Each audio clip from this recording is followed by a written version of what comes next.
Dobrodošli! Ja sam profesorica jezika i vodit ću vas pri služenju stranicom Prvi jezik. Stranica je namijenjena djeci različitih uzrasta, onim najmlađima od 4, 5, 6, 7 godina pa do naših tinejdžera uzrasta do 17 godina, koji će sa mnom razgovarati na materinskom jeziku. Razgovarat ćemo o sportu.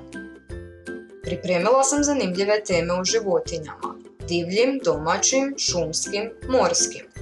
Znamo li kakva je sličnost između kaktusa i ruže? Koje je to najviše, a koje je najniže drvo na svijetu? Sigurna sam da ćete voljeti teme o modi. Što je to danas in, a što out? Kojim se društvenim mrežama koristite? Što je kod njih dobro, a što loše? Za tinejdžere su predviđene i debate na materinskom jeziku, s ciljem razvijanja kritičkoga mišljenja. Čini li odijelo zaista čovjeka ili ne? Ili treba li o ukusima raspravljati? Za druženje danas ne moramo biti blizu.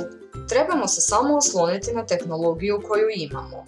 Ova stranica osmišljena je tako da se u online razgovoru povezuju djeca iz različitih dijelova svijeta, koja će međusobno pričati na svom materinskom jeziku. Grupe su podijeljene po uzrastima i u svakoj skupini može biti maksimalno 6 vršnjaka.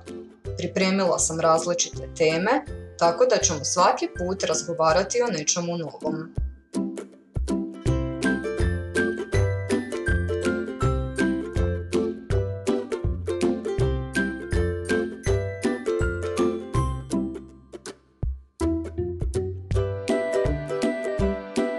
Najvažnije što vam želim reći je to da ničije znanje nije toliko malo da se ne bi mogao pridružiti svojoj skupini. Da biste krenuli s nama u avanturu na materinskom jeziku, potrebno je odabrati koji je to jezik.